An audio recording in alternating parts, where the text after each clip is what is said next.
Hello, ladies and gentlemen, and welcome to COASTER-net Updates. We've got even more breaking news tonight, this time out of Vallejo, California, where we've learned that Six Flags Discovery Kingdom will be getting a brand new roller coaster. And we were lied to, Andy. We were lied to again. Yes, Harley Quinn Crazy Coaster. Get those subtitles right here, Danny. Is a brand new Skywarp ride from Skyline Attractions. Now, like you said, it's been very confusing here, and I've reached out to Skyline to try to get clarification here, because on July 1st they put out a press release that said that the first Skywarp would be announced at IAAPA in November. So this begs the question: is this that Skywarp that Six Flags has just announced early here at their overall announcement on the 31st, or is there another Skywarp coming that's going to be announced at IAAPA? So is there one Skywarp and it was just announced early, a la the Texas and the single rail, or is there another Skywarp coming at IAAPA? We don't know right now, because this kind of took everyone by surprise this morning, because everyone thought that this would not be happening, but yet here we are. Yeah, we all ruled out Skywarps for, which is part of the reason that, if you've seen some of our other videos about the Six Flags announcements, you'll see that we just recently as well talked about the Cyborg Cyberspin flat ride going into Six Flags Great Adventure, and then the Harley Quinn Spin Sanity ride going into Over Texas. We kind of jumped on that train because we ruled out the Skywarp. We ruled out this, when we heard that it would be a world's first, we immediately jumped on, maybe it's a Skywarp, but then we said, well, no, because Skyline said that the first Skywarp was going to be announced at IAAPA, and we knew that Great Adventure was announcing on the 31st with the rest of the Six Flags chain, so we ruled that out. It turns out that that's not what Great Adventure was getting, but we're getting it elsewhere at Six Flags Discovery Kingdom in the form of Harley Quinn Crazy Coaster. I don't know. I guess there was really more coming after all. There's this ride. This now gives us a much better view of what Skywarp is. We saw the Skyline videos before over the summer, but now we get close up, very into what this is going to look like. And I think the first thing that jumped out at you was the fact that this is a single rail coaster. That this is RMC track. It looks like TRex Track. It is TRex Track. There is a business agreement, to the best of my knowledge, that I've seen. I would have to look up to see where it's documented, but I've seen it documented where the RMC single rail TRex Track is what is being used for this. And if you look, you really don't actually have to look that closely either. No, it's obvious to see that it's TRex Track. And the reason it's TRex Track is look at the scale of it, because you kind of know the height, and look at the trains. They're 2 across. You can't do 2 across with that thin little 15-inch Raptor track. It's just not going to happen. So if you look at the train, it's very obvious that it is the TRex Track, and it's wider. So it's interesting that this is actually the first instance of the TRex Track that we're going to see going into a park, unless we get an announcement of something else where we have I won't say a legitimate T-Rex coaster, because there's an argument to be made that this one may be a roller coaster, and I know that's a different topic for discussion. No, we're going to have that discussion. Okay, we're going to have that discussion. Hang on, let me say my due diligence then before. So a lot of people know where you stand on the whole Larson Looper thing, and a lot of people know where I stand on the whole Larson Looper thing. This is a little different, because if you look at the rendering, it does appear that this may be powered by tires or something at the bottom of each loop, and it may not actually be a ring that goes all the way around. Now, we know the 2 trains, the 2 vehicles are attached from one end to another, but it doesn't go all the way around like we initially thought. It's not one big ring. It is actually one train that kind of loops around that does have a gap. So I've been saying all day, I have to actually see what the physical ride looks like when it's constructed and how it operates. I might even have to go and see it in person before I decide whether or not I think it's a roller coaster. But it stands to reason that there could be an argument made, even if you don't count Larson Loopers as roller coasters. I think there is still potential that this one may actually qualify as a roller coaster. Well, here's my thing. So you said that the tires are at the bottom. Well, that's true for Larson Loops as well. There's one tire at the bottom that spins the whole train. The only difference here, because it uses all the same assemblies, so it's the same single rail track. Larson Loops they're not technically single rail, but they're still running on those two beams on the outside that kind of look like single rail. They just have the hole in the middle. But the wheel assemblies look exactly the same as Larson Loop wheel assemblies with like the wheels on top, the wheels on the bottom with the upstops. How passionate you're getting about this. And all that. The only difference is, and this is new, like you said, it does not seem that the two trains are connected in the middle, just like the Larson Loop is connected all the way around, but it doesn't seem like the trains are connected at the ends to the other pieces, whereas the Larson Loop is all the way around. It's a circular train on a circular track.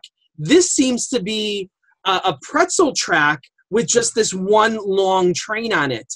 And it seems that as the cars go down and hit those wheels, they're going to hit those wheels at the same time at the bottom of the loops for both trains, and it's going to propel both sides upwards. Mm-hmm. And then I think this one will be more clear than any other coaster or than any other Larson Loop where the gravity is. The problem is that it's the same freaking theory as the Larson Loop. If you're going to count this, then you should definitely be counting Larson Loops, because it's the same freaking theory of what is generating force, of what is generating gravity, and everything is still the same. So it's just that you can clearly see here that they're not connected. That's the only difference here between the two. I think they're both roller coasters. I wasn't sure at first when I saw the initial Skyline stuff with the Skywarp, because of the way it was connected, it looked like it might have been powered completely throughout the ride 100%. Larson Loops are not powered completely. They may be powered 50 to 60%. They may be powered 75%, but it's definitely not 100. And many other roller coasters are not powered, that many people count. Blazing Fury, Fire in the Hole, are powered 75% of the way, are only gravity powered 25%. So don't get on this horse with me that, we don't count powered coasters. If you don't count power coasters, there's a number of other ones you shouldn't count as well. But this Skywarp, I think, is going to be very clear on not only that this is going to be a roller coaster, but because it's the same theory as the Larson Loop, I think people should start jumping on board and join the Larson Loop Credit Counters Anonymous on Facebook group. And you know what? I'm watching this video of this ride again. And I might have to retract my earlier statement. I'm not sure that this is T-Rex. This may actually be Raptor.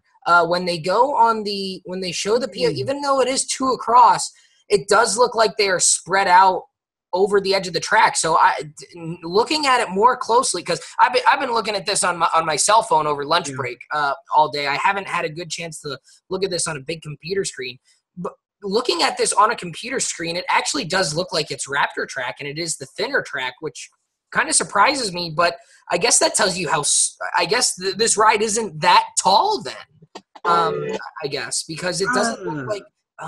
Okay, all right. I don't think it matters. I don't think it really matters because, and here's the other thing I noticed looking at this on a full screen now. At some point, even though the tires are only at the bottom, part of that train linkage is always being powered by at least one set of tires, which is it's always being pushed by tires at some point along the course. Well, I think it almost has to, just in case you have a perfectly balanced train and you don't want to be inverted upside down and have it balanced perfectly and then stop. So this is interesting. This is going to be another interesting round of the whole. Is it a coaster? Is it not a coaster debate? But I mean, honestly, here's what I'm going to say about this, and maybe these will be my final thoughts. I've wanted to go back to Northern California for a couple years, ever since I rode Gold Striker in 2014. It's 2018 will be 4 seasons since I've been to Northern California. Loved Gold Striker, one of my favorite wood coasters that I've ever ridden. Railblazer is certainly at least intriguing, if not, I wouldn't say it's a very attractive reason to go back to that part, but it's intriguing, and it's a ride that I would like to ride. I haven't ridden the Joker RMC because that wasn't there when I was at Discovery Kingdom last. This isn't maybe it's not going to push me over the edge into going to Northern California again, but this is certainly something that has made me think about it again today about, you know what, maybe I could wait another year or two, see if, Discovery Kingdom does something in the next year or two, or if Great America were to do something else. But this is another reason, this is another ride I would ride on that trip. So this is a very good addition in my book. Well, I'll tell you what, I am planning a trip to Northern California next year because I've never been to either of those parks, the big parks, plus you got Gilroy Gardens as well. So I'm actually looking forward to this because this is becoming the powered coaster capital of the world very quickly, where you have the Skywarp, you have the Larson Loop, both at Discovery Kingdom, and you also have the old Survivor ride at Great America. And you know what? We can start another apology line down in the comments for you because I believe I said at one point, the Skywarp, would they really do that with the Larson Loop? I thought about that, and you said absolutely they would put a Skywarp in the same park as a Larson Loop. Someone actually said this afternoon, well, this is a cool ride, but I don't see them putting it in the same parks as Larson Looper, so they probably won't go to a whole lot of parks. That gentleman was wrong before he posted the comment. Because the Skywarp, because they already have a Larson Looper.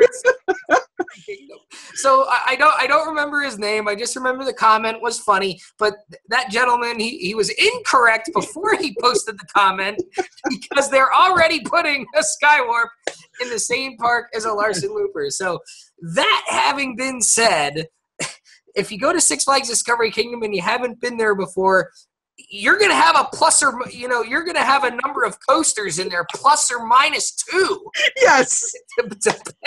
So plus or minus 3 on the whole trip, and God knows what they'll do with Gilroy, because I could see them putting a Larson Loop at Gilroy too, Well, I'll tell you what. No, but this is good because it seems like Discovery Kingdom has quietly sort of been the park that has gotten some decent stuff in recent years. 2012, they got the Premier Skyrocket 2. Exactly, but that's kind of weird because the Skyrocket 2 is so similar to the Skywarp.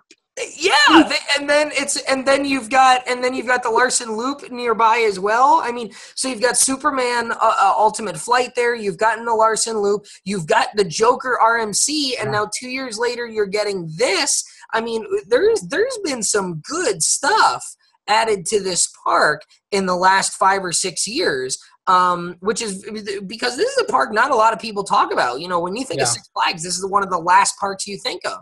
Yeah. And maybe that shouldn't be the case anymore. Well, I'm excited to go down there, to go over there next year, just to get to experience this new ride. That I'm going to hit probably a good lineup of rides. And depending on when I go to Fiesta, like these 2 rides, it could be my first single rail rides with the Skywarp or Railblazer. It depends on when I hit Fiesta. Mm-hmm. So it'll be interesting that I'm going to hit all these single rails in 1 year next year. I'm going to be the single rail king of coasters next year. Well, so the apology line again starts below for the folks who lambasted Andy for saying that they would never put a Skywarp and a Larson Looper in the same park because they are, and for the folks who said that this ride, which is from Skyline Attractions, was not manufactured by RMC because it is manufactured by RMC. So again, the apologies can come in below. We'll be tracking them all day long. We will be accepting the apologies, but down below is where you would like to post those for us. But great addition for Six Flags Discovery Kingdom. I'm excited. Maybe they'll get carted around to some of the other parks. If they do, it's probably an attraction that I'll ride at a lot of different parks because they certainly look like it's going to be a cool ride. And I'll be honest with you too, I'm excited about the merchandise, the Harley Quinn t-shirts. I've been looking for some reasons to buy some more Harley Quinn t-shirts. And I got my Alexa Bliss shirt on today. So, that's kind of similar. So I'm always for a Harley Quinn t-shirt. So you'll see me in the merchandise line as well there. So as always, thank you for joining us here on COASTER-net Update. I'm, of course, Andrew Barczyk from Chicago, Illinois. And I'm Danny Miller from Binghamton, New York. And right on, Ride Warriors. See you guys.